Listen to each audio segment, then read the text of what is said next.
Indonesia. Sidang ujian terbuka. Promosi Doktor Universitas Islam Negeri Sunan Kalijaga Yogyakarta bagi Andi Prastowo, SPDI, MPDI, nomor induk mahasiswa 11300160022. Kami nyatakan dibuka dengan mengucap basmalah. Bismillahirrahmanirrahim.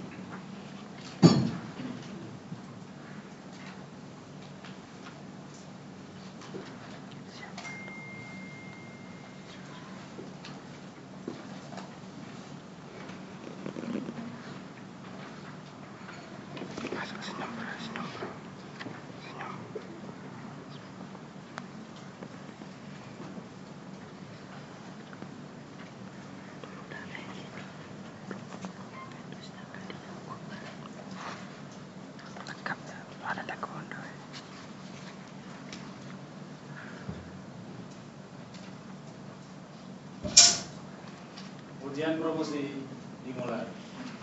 Saudara Provendes, sebelum ujian dimulai, terlebih dulu saya perkenalkan anggota tim penguji ujian promosi pada siang hari ini. Pertama, Bapak Profesor Dr. H. Sutrisno, MAG, promotor penguji pertama. Beliau adalah Guru Besar UIN Sunan Kalijaga, duduk nomor 1 sebelah kanan ketua. 2. Bapak Dr. Haji Abdul Munib, MAG, promotor penguji 2. Beliau adalah dosen UIN Sunan Kalijaga, duduk nomor 2 sebelah kanan ketua. 3. Bapak Dr. Imam Mahali, MPD, penguji 3. Beliau adalah dosen UIN Sunan Kalijaga, duduk nomor 3 sebelah kanan ketua. 4. Bapak Profesor Dr. Haji Ani Gufron, MPD, penguji 4. Beliau adalah Guru Besar Universitas Negeri Yogyakarta, duduk nomor 2 sebelah kiri ketua. Selanjutnya, Bapak Dr. Haji Maksudin, MAG, penguji 5. Beliau adalah dosen UIN Sunan Kalijaga, duduk nomor 3 sebelah kiri ketua. Selanjutnya, Bapak Profesor Dr. Haji Hamruni, MSI, penguji. Beliau adalah Guru Besar UIN Sunan Kalijaga. Oleh sebab satu dan lain hal berhalangan hadir, namun beliau telah mengirimkan pertanyaan dan penilaiannya. Sedangkan ketua, saya sendiri Faisal Ismail, didampingi oleh sekretaris yaitu Bapak Dr. Sahiran MA.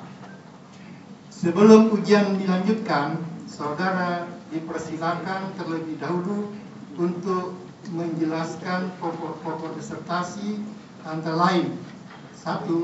Pokok permasalahan. 2. Kerangka konseptual atau teori. 3. Proses dan prosedur penelitian. 4. Temuan-temuan hasil penelitian. Dan 5. Sumbangan untuk pengembangan keilmuan agama Islam, kurang lebih dalam waktu 10 menit. Silakan. Assalamualaikum warahmatullahi wabarakatuh.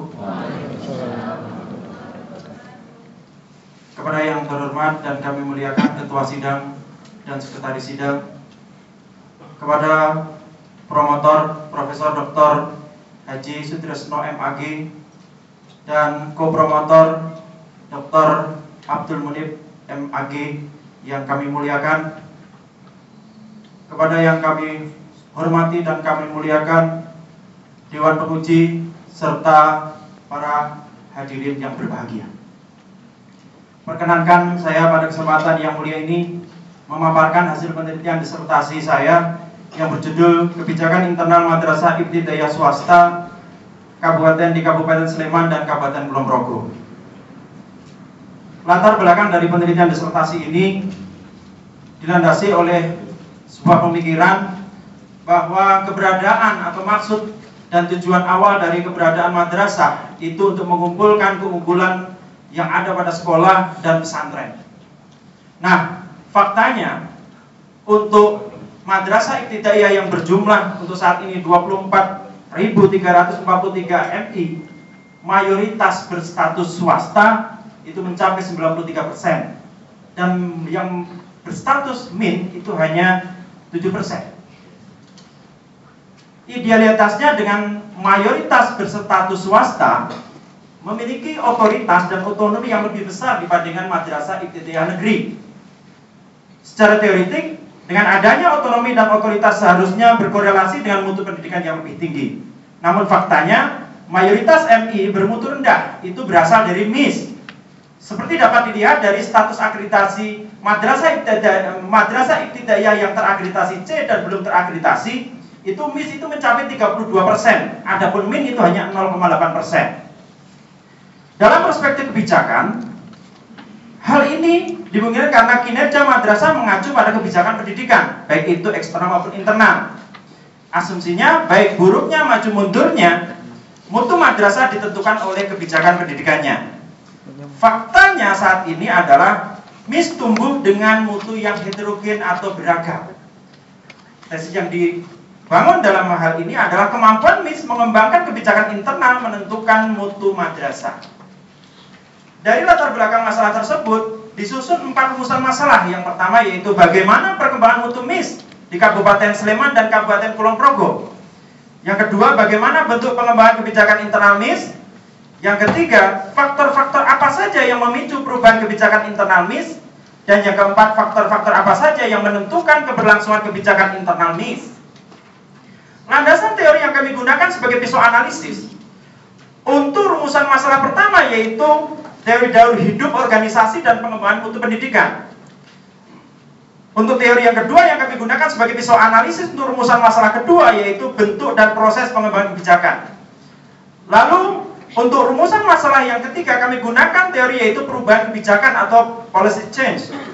Ada bentuk rumusan masalah yang keempat tentang faktor-faktor apa saja yang menentukan keberlangsungan kebijakan internal MIS, kami gunakan teori keberlanjutan kebijakan. Dalam penelitian ini kami menggunakan pendekatan post-positivism dengan menggunakan penelitian berjenis lapangan dan studi kebijakan. Metode yang kami gunakan adalah multi kasus dan historis dengan teknik penentuan subjek penelitian yaitu purposive sampling dan snowball sampling. Adapun untuk mengumpulkan data kami gunakan wawancara mendalam, dokumentasi dan observasi partisipan. Lalu data kami analisis dengan menggunakan model Miles and Huberman.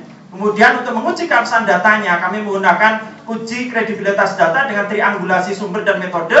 Lalu kami tambah dengan perpanjangan penelitian, meningkatkan ketekunan dan menggunakan bahan referensi. Lalu kami juga melakukan uji transferabilitas dengan thick description. Lalu juga ada dependability dan confirmability dengan kami secara rutin, secara periode bimbingan dengan promotor. Dari penelitian ini temuan pertama yang berhasil kami temukan yaitu perkembangan mutu MIS berlangsung secara bertahap dari seragam krisis mutu menjadi beragam capaian mutu pada saat ini. Keberagaman mutu MIS saat ini itu meliputi 4 jenis, yaitu madrasah rintisan unggul, kemudian yang kedua madrasah prospektif unggul, yang ketiga madrasah rentan krisis mutu, dan yang keempat madrasah krisis mutu. Temuan yang kedua, bentuk pengembangan kebijakan internal madrasah bersifat personal dengan menggunakan 2 jalur yaitu secara langsung dan tidak langsung untuk menghasilkan kebijakan pendidikan mikro swasta multibentuk dalam wujud keputusan kepala madrasah dan peraturan-peraturan madrasah yang lain. Bentuk pengembangan kebijakan internal bersifat personal di sini dengan kepala madrasah atau elit madrasah sebagai aktor utamanya. Adapun proses pengembangan menggunakan 2 jalur maksudnya yaitu secara tidak langsung yaitu dari proses non-kelembagaan kemudian dilanjutkan dengan proses kelembagaan kebijakan. Lalu yang secara langsung yaitu langsung dengan pelembagaan kebijakan. Ditujukan untuk efisiensi dan efektivitas kebijakan. Adapun kebijakan internal madrasah dapat dibagi menjadi 2 jenis yaitu kebijakan internal umum dan kebijakan internal khusus. Temuan penelitian yang ketiga yaitu Perubahan kebijakan internal MIS dalam bentuk penghentian, perbaikan, dan penggantian kebijakan terjadi karena faktor 3A atau triple A. Yang pertama yaitu ambisi elit madrasah, yang kedua alokasi sumber daya tidak memadai, dan yang ketiga ancaman guncangan eksternal. Temuan penelitian yang keempat, keberlangsungan kebijakan internal MIS terjadi karena faktor-faktor penentu yang disebut adaptasi flow. Adaptasi flow di sini adalah kesesuaian kebijakan internal madrasah dengan lingkungan di luar maupun lingkungan di dalam kondisi di dalam madrasah, sehingga kebijakan terus dipertahankan atau dilestarikan. Yang meliputi faktor F, yaitu find common core value and belief in madrasah, atau sesuai dengan nilai dan keyakinan yang diperjuangkan bersama di madrasah. Kemudian faktor L, yaitu looking sustainable resources, yaitu sesuai dengan sumber daya yang dimiliki madrasah yang berjangka panjang. Kemudian faktor O, yaitu on the track of regulatory pathways that last a long time, maksudnya sesuai dengan kebijakan yang lebih tinggi yang jangka panjang. Kemudian yang terakhir yaitu faktor W, yaitu wrapping the long term needs of user and manager, maksudnya sesuai dengan kebutuhan pengguna dan pengelola yang jangka panjang. Dari penelitian ini, dari temuan-temuan penelitian ini, kontribusi yang pertama, kontribusi keilmuan yang pertama yaitu temuan penelitian pertama yang berupa 4 jenis kondisi mutu MIS pada saat ini, yaitu madrasah rintisan unggul, madrasah prospektif unggul, madrasah rentan krisis, dan madrasah krisis mutu, merevisi 4 tipologi mutu sekolah yang dikembangkan oleh Douglas B. Reeves, yaitu sekolah kalah, sekolah beruntung, sekolah belajar, dan sekolah maju. Dan 3 tipologi madrasah menurut Imam Suprayogo, yaitu madrasah tertinggal, madrasah sedang tumbuh, madrasah sudah maju. Karena realitasnya, mutu MIS hanya mirip dengan 3 dari 4 kondisi mutu, yaitu sekolah belajar, sekolah beruntung, dan sekolah kalah minus sekolah memimpin. Kemudian mutu MIS hanya mirip dengan 2 dari 3 tipologi yang dikembangkan oleh Imam Suprayogo, yaitu madrasah sedang tumbuh dan madrasah tertinggal minus madrasah maju. Temuan, baik. Kontribusi yang kedua yaitu temuan penelitian yang pertama yang menemukan bahwa perkembangan mutu MIS bertahap dari seragam krisis mutu pada tahap awal kelahirannya dan menjadi beragam capaian mutu pada tahap pertumbuhannya saat ini, menguatkan pendapat Jones tentang daur hidup organisasi khususnya untuk tahap kelahiran, pertumbuhan, penurunan, dan minus tahap kematian organisasi. Karena meskipun ada MIS yang sudah masuk pada tahap penurunan atau decline dengan tingkat kepercayaan masyarakat yang sangat rendah dan persoalan madrasah yang sangat kompleks, MIS tersebut masih memperjuangkan kehidupannya. Kontribusi penelitian yang ketiga yaitu temuan penelitian yang kedua yang berupa bentuk pendekatan pengembangan kebijakan internal MIS secara personal dan terjadi modifikasi proses ideal pengembangan kebijakan di dalam organisasi swasta, dalam hal ini yaitu MIS, menguatkan temuan penelitian Rian Nugroho tentang pendekatan pengembangan kebijakan publik secara personal dan dengan modifikasi proses kebijakan publik ideal di lingkungan birokrasi publik. Dari penelitian ini terungkap bahwa pendekatan personal dan modifikasi proses kebijakan ideal bukan sekedar terjadi pada organisasi publik, tapi juga terjadi di organisasi swasta.